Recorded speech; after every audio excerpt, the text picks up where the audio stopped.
नमस्कार. आज आपण एका ग्रहावर बोलूया. ग्रह म्हणजे काय? मी जे बोलते ना, ते सगळं अनुभवाचे बोलते. मी पुस्तकी ज्ञान अजिबात प्रसारित करणार नाही आहे. कारण अनुभवास आलेलं पुस्तकी ज्ञान हा माझा विषय आहे. मी थिअरीत अडकलेलं ज्योतिषशास्त्र बाहेर काढण्याचा प्रयत्न करते. कारण आपण कॉपी पेस्ट नॉलेज किती दिवस प्रसारित करणार आहोत. अनुभवास येत नसलेल्या गोष्टी टाकणं हे खरी शास्त्राची आत्ताची काळाची गरज आहे. ज्योतिषशास्त्र हे पुस्तकात खूप प्रमाणात अडकलेलं असलेलं आपण तेच प्रसारित करतो आहे, तेच सांगण्याचा प्रयत्न करतो आहे, तेच शिकवतो आहे. पण अनुभवास येतं का हा प्रश्न आपण कधीच बघितला नाही आहे. आज मी एका ग्रहावर बोलते, जो ग्रह आहे शनी. शनी अनुभवास कसा येतो? पुस्तकी ज्ञान आउट ऑफ बॉक्स थिंकिंगच्या पद्धतीने मी हे सांगते.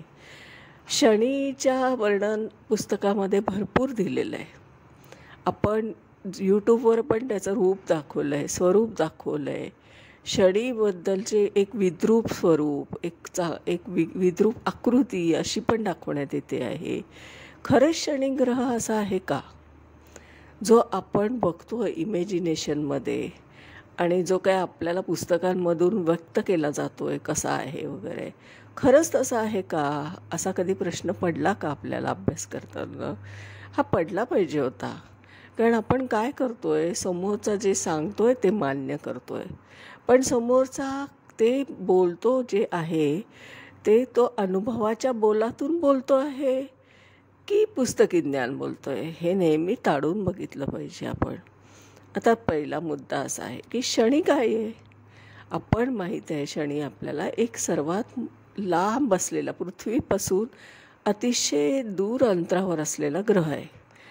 आता आपण पृथ्वीपासून म्हणूया किंवा सूर्यमालेत शेवटचा ग्रह म्हणूया, कारण आपण शनिवारला पण शेवट म्हणतो आहे.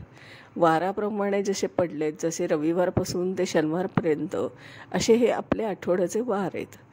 आता या आठवड्याच्या वारांमध्ये शनीसुद्धा शेवटीच आला आहे. शनीनंतर रविवार, रविवारपासून शनिवारपर्यंत असा क्रम आहे. आता शनी ग्रह खरोखर सूर्यमालिकेमध्ये शेवटचा आहे. तो अंधारमय आहे. अंधारमय याचा अर्थ असा की तो सूर्यापासून खूप अंतरावर आहे आणि म्हणून त्याला आपण अंधार असं म्हणतो आहे. आता अंधारात आपण नेहमी काय करत असतो, तर चाचपडत असतो. आपल्याला दिसत नसतं डोळ्याला आणि आपण त्याच्यावरून चाचपडत चालत असतो. कारण अंधार असेल तर आपल्याला चाचपडण्याशिवाय दुसरा काही पर्याय उरत नाही. उजेडच नाही आहे, प्रकाश नाही आहे, तर आपण बघणार काय असा आपल्याला आपल्या जीवनात अनुभव येतो. आपण सूर्यप्रकाशात जेवढंच व्यवस्थित आपलं कार्यभाग उरकतो तेवढं आपल्याला रात्रीची क्षमता राहत नाही. हे आपण बघतो, आपल्या जीवनात बघतो आहे. हे तसंच शनीचं आहे. शनी आपण जज करू शकत नाही. कसा करू शकत नाही ते सांगते. शनी सर्वात मोठा ग्रह आहे असं आपण म्हणूया आपल्या ज्योतिषशास्त्राच्या पद्धतीने. ज्योतिषशास्त्रामध्ये शनी ग्रह खूप महत्त्वाचा आहे. शनी ग्रहाचं ट्रान्झिट हे जीवनावर खूप परिणाम करत असतं. आपण जर अनुभव घेतला तर लक्षात येईल की शनी ज्या पद्धतीने ज्या स्पीडने कधीकधी रेट्रोगेट होतो, म्हणजे रेट्रोगेट याचा अर्थ असा काही तो आकाशामध्ये खरंच मागे येत नसतो, तो पुढेच जात असतो. पण आपण जिओसेंट्रिक आहोत. आपण पृथ्वीवरून हे आकाशाचं निरीक्षण करतो आहोत, कारण आपण पृथ्वीवासी आहोत. आता पृथ्वीवासी असल्यामुळे आपल्याला पृथ्वी गोल आहे आणि म्हणून आपल्याला अवकाश आहे ते सुद्धा घुमटाकार दिसत असतं. आता आपण हे क्षितिज जे दिसतं ते असं घुमट असल्यासारखं, तसंच त्या ग्रहांच्या बाबतीत आपल्याला तो भास होतो. ते ग्रह त्यांचे स्पीडनेच चाललेले आहेत पुढे, पण आपल्याला जिओसेंट्रिकमुळे तो ग्रह वक्री झाल्यासारखा वाटतो. वक्री ग्रह त्याला म्हणतात. मग हा वक्री ग्रह हा खगोलशास्त्राच्या दृष्टिकोनातून झाला. आता ज्योतिषशास्त्राच्या दृष्टिकोनातून आपण जर वक्री ग्रहाकडे कसं बघायचं? वक्री ग्रह जो शनी काय आहे? न्याय देवता आहे, हे 100% आहे. न्याय कशाचा करणार आहे ती? तुम्ही जो जीव जन्माला येतो, ज्या जीवाने जन्म घेतला आहे या पृथ्वीवर, त्या जन्माचं कर्म असतं. अनेक जन्मांचं कर्म आहे त्याचं. तो येतोय खरं घेऊन. आता असं एक उदाहरण देते मी. जीव येतो जन्माला म्हणजे काय होतं आहे, तर जीवाचा कारक जो गुरु आहे त्याच्या अधिपत्याखाली हे येतं. आणि गुरुचं भ्रमण म्हणजे गुरु आपल्याला बघितला तर तो प्रथमस्थानापासून ते लाभस्थानापर्यंत त्याचे इफेक्ट आहेत. गुरुच्या अंडर आपण व्ययस्थान घेऊ शकत नाही, कारण एक्झिट आहे ते आयुष्याचं. एक्झिट म्हणजे हे शरीर सोडतोय आणि आपण दुसरं धारण करतोय, तिथे त्याला एक्झिट म्हणूया आपण. एक्झिट गेट आहे ते मोक्ष, ज्याला आपण व्ययस्थान म्हणतो, ते आहे शनीच्या अधिपत्याखाली. म्हणून गुरुचं तिथे अधिकार नाही आणि प्रथमस्थान आणि लाभस्थानावर शनीचा अधिकार नाही. आपण जर बघितलं की दृष्टी काय आहे शनीची, 3, 7, 10. आपण शनी जेव्हा बघू तेव्हा तो 3ऱ्या स्थानावर, 7व्या स्थानावर आणि 10व्या स्थानावर त्याची दृष्टी असते. आपण जेव्हा ट्रान्झिटमध्ये शनी अभ्यास करतो ना, तेव्हा त्याचे परिणाम बघत जायचे. आता तुम्हाला सांगते, वक्री ग्रह जो शनी आहे त्याचा इफेक्ट काय होतो, तर असं आहे की एक साधारणपणे बघा, आपण कर्म करतोय आणि कर्म करता करता आपण अनेक जन्मांचे कर्म पण आहेत आपल्याकडे, आणि आता या जन्मात पण आपण कर्म करतोय. अनेक जन्माचे कर्म जे आहेत त्याचा लेखाजोखा आणि आत्ता होत असलेले कर्म, हे सगळ्याचा एक मिळून सार बनलेलं असतो, एक बॅगेज बनलेलं असतं. या बॅगेजचं ऑडिट करण्याचा अधिकार शनीच्या अंडर येतो. शनी ॲज अ ऑडिटर म्हणा, बिग ऑडिटर, चीफ ऑडिटर आहे तो काय करतो, रेट्रोगेट जेव्हा होतो ना त्यावेळेस तो तुमचा पास्ट लाईफ कर्म आहे ना, तर तो जरा टॅली करून बघतो. आपण काय केलं आहे त्याप्रमाणे त्याचे रिझल्ट्स असतात. त्या काळात जर आपण त्या ऑडिटमध्ये जर त्याला ते आढळलं, शनिग्रहाच्या बाबतीत बोलते, की त्याला जर आढळलं की तुमचं काहीतरी पास्ट चुकलं आहे, तर त्याचे परिणाम तुम्हाला आत्ताच्या आयुष्यात लगेच दिसतात. उदाहरणार्थ तुमची नोकरी जाणं, कारण शनीचं काम काय आहे की तुम्ही हे जे पतंगासारखे हवेत उडतायत ना अहंकाराने, अहंकार जास्त होतो माणसाला. कारण यश हे डोक्यात जाण्याचा प्रकार आपल्याकडे भरपूर आहे. खूप लोक डाऊन टू अर्थ असतात असं नाही, मॅक्स टू मॅक्स लोक हवेतच उडतात पतंगासारखे. आता हा पतंग हवेत उडतोय पण त्याला माहीत नाही दोरी खाली आहे. दोरी कोणाच्या हातात आहे? दोरी शनी महाराजांच्या हातात आहे. पतंगीचा दोरा काटून टाकणं आणि ती जमिनीवर येणं, ही जी पद्धत आहे आपली जी पतंग उडवण्याच्या बाबतीत, तशीच शनीच्या बाबतीत आहे.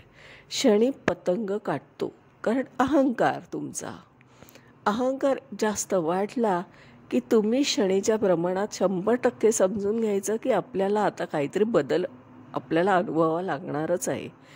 कारण कर्म करा पण त्याचं फलित पण तुम्हाला भोगावं लागतं, त्याचे फळ पण भोगावं लागतं. म्हणजे जे काय कर्म तुम्ही केलं आहे तुम्हाला आत्ता या जन्मात ते आठवत नसतं, मागची अनेक जन्माचं असतं ते. त्यावेळेस तुम्हाला त्या शनी भ्रमणामध्ये तुमच्या बाबतीत घडलेल्या घटना दिसतील. शनी वक्री झाला की ऑडिट सुरू होतं.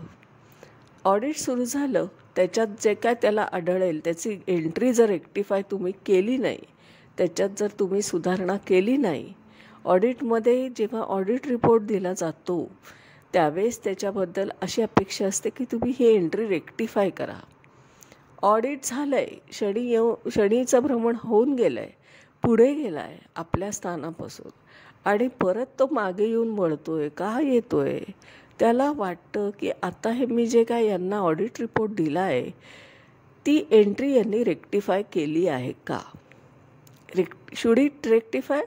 जर रेक्टिफाय झाली असेल तर वेल अँड गुड, पण झाली नसेल तर मात्र त्याचे परिणाम तुम्हाला आयुष्यात दिसणारच. हे मी अनुभव सांगते. प्रिडिक्शनमध्ये हे खूप अनुभव येतं, तुम्ही जरूर बघा. नुसतं रेट्रोगेट शनीवर हे वेग बोलण्यात काय अर्थ आहे, स्तंभी ग्रहावर वेग बोलण्यात काय अर्थ आहे? काय पुरावा आहे तुमच्याकडे बोलायला? काहीतरी तर सांगाल, तुमचं अनुभव तर सांगाल.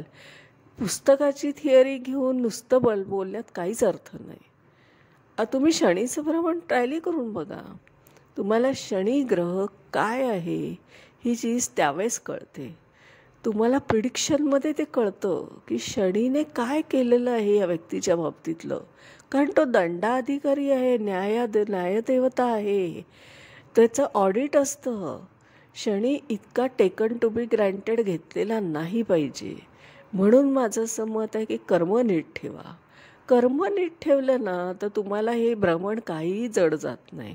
उलट तुम्हाला एक सांगू इच्छिते की माझ्या अनुभवातून प्रिडिक्शन करताना आणि माझा हा अभ्यास करताना असं मला आढळलं आहे की तुम्ही जितकं चांगलं कर्म केलेलं असेल तर त्या ऑडिटमधून तुमची सुटका होते. आणि होतं काय की त्याला लायक, आपल्याला लायक, आपण ज्या लायकीचे आहोत त्या लायकीचं जे काय आपल्याला द्यायचं आहे ते परमनंटली दिलं जातं, ते तात्पुरतं दिलं जात नाही. आणि हे अनुभवास येतं. शनीच्या भ्रमणाबाबतीत माझ्या कुंडलीवर झालेला नियम मी ॲप्लाय केलेला तुम्हाला सांगितला आहे. मला ज्या वेळेस शनीचं भ्रमण ज्या वेळेस झालेलं आहे, रेट्रोगेट झाला आहे, त्यावेळेस हे सगळे अनुभव आले. आजही मी बघा ज्योतिषशास्त्रावर अगदी आधी बोलते, जे माझे अनुभवाचे बोल हे सुद्धा शनीचंच देणं आहे मला. शनी महाराजांनी जेव्हा माझं अकाउंट रेक्टिफाय केलं आणि माझ्या बाबतीत जेव्हा त्यांनी ते सगळं ऑडिट केलं असेल, त्यावेळेस त्यांना जे काय आढळलं त्याच्याबद्दल त्यांनी मला हे देव केलं आहे, परमनंटली देव केलं आहे. आज मी एवढा अभ्यास करून आज तुमच्याशी का अधिकारांना बोलते आणि सारखं का सांगते की तुम्ही थिअरीतून बाहेर या, थिअरीत अडकलेलं ज्योतिषशास्त्र बाहेर काढा. कोणती मोठी गोष्ट आहे की पुस्तकातलं ज्ञान तुम्ही प्रसारित करता आहात? एक तरी गोष्ट तुम्ही अधिकाराने तुमच्या आयुष्यामध्ये घडत असलेली घटना या ग्रहामुळे झाली हे सिद्ध करा. हा ग्रह काय काम करतो हे तर तुम्ही तुमच्या कुंडलीतून सांगू शकताय ना. ते कसं सांगू शकत नाही आहे? जर तुम्ही अभ्यास करता आहात, तुम्हाला जर ते ज्योतिषशास्त्र कळलं आहे तर हे तुम्हाला सांगता आलं पाहिजे की तुमच्या जीवनावर या ग्रहाने काय परिणाम केलेला आहे. मला समजतं आहे, कारण माझ्या जीवनावर जो शनीचा परिणाम झाला आहे, शनी महाराजांचा भ्रमण जेव्हा माझ्या ह्याच्यातून झालं आहे त्यावेळेस मला त्याचे इफेक्ट दिसलेले आहेत. माझा शनी, आज शनी जर कुंभ राशीत आहे आणि माझ्या पत्रिकेमध्ये कुंभ रास ही नवम स्थानात पडते. नवम स्थानातून जाताना शनीने मला काय दिलं आहे मग? तर मला आता हे सगळं शिकवणं दिलं आहे, टीचिंग दिलं आहे. मी आज किती प्रमाणात दिवसभरामध्ये टीचिंग करत असते, कन्सल्टिंग करत असते, हे कुणी दिलं मला? शनीच्या भ्रमणानेच दिलं आहे मला. माझ्या कुंडलीत झालेला अलाइनमेंट आहे ही. मी त्या क्षणापासून जितकं मला परमनंटली दिलं गेलं आहे त्याचा मी युटिलायझेशन करते. कारण मला शनिग्रह कळला आहे. मला पुस्तकातला शनी अजिबात नको आहे. शनीबद्दलचं वर्णन तुम्ही करतायत त्याच्याबद्दलचं मला पुरावे हवेत. तुमच्या जीवनात शनीने काय रोल केला हे सांगा. तो महत्त्वाचा मुद्दा आहे. तुम्ही पुस्तकी ज्ञान पसरवू नका. पुस्तकी ज्ञान पसरवण्यात कोणतीही मोठी गोष्ट नाही. अनुभवास आलेले बोलणं, आपल्या आयुष्यावर त्याचे झालेले परिणाम सांगणं ही खूप महत्त्वाचा मुद्दा आहे. शनी हा ग्रह काय आहे?